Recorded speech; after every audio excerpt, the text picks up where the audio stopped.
Good morning and welcome to the Mount Gilead Daily Devotion.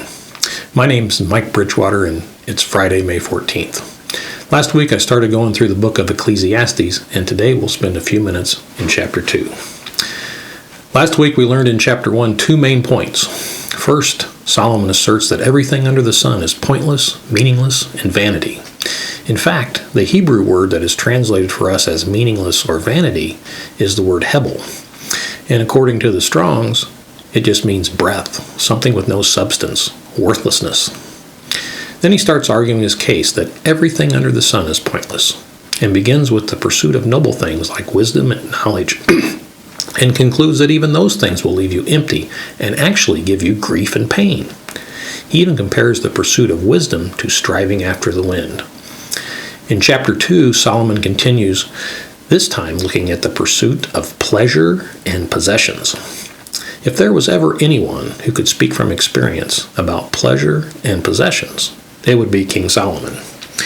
He refers to this in verse 12 when he says, "For what will the man do who will come after the king, except what has already been done?" He is saying, I've done it all.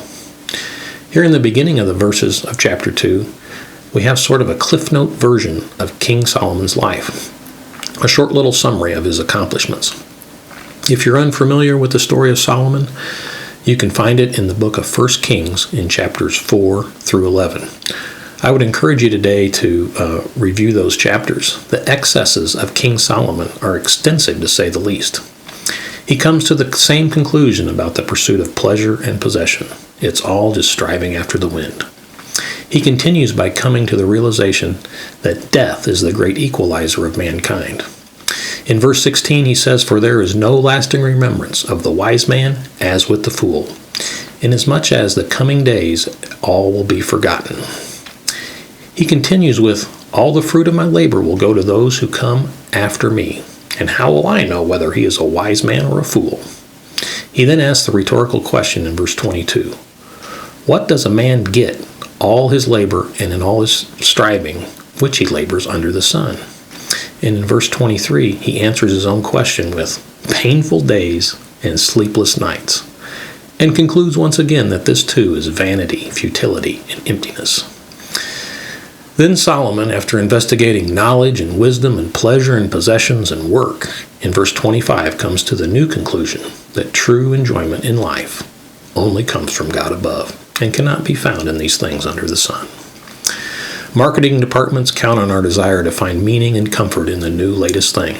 All you need to do is look at your phone, turn on the radio or TV, and you'll soon enough be the victim of a targeted ad aimed at servicing your latest itch based on your likes, dislikes, and browsing history.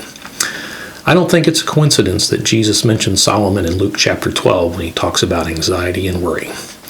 Solomon literally had it all and did it all. He says, "Consider the lilies of the field, how they grow. They neither toil nor spin, but I tell you, not even Solomon in his glory clothed himself like one of these.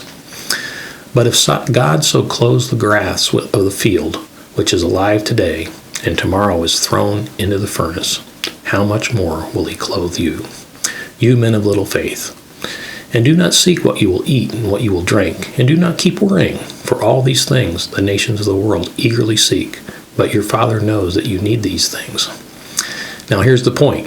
He says, "But seek his kingdom, and these things will be added to you. Do not be afraid, little flock, for your Father has chosen gladly to give you the kingdom." True lasting enjoyment only comes from above. Seek first the kingdom of God. Jeff will be continuing for the Love of Family series this week, and he'll be teeing up jealousy. Our service times are at 9 o'clock and 10:30. I hope you can join us here in the building. If not, you can check out our live stream at mgchurch.live. Have a great Friday, and I'll see you next week. Bye-bye.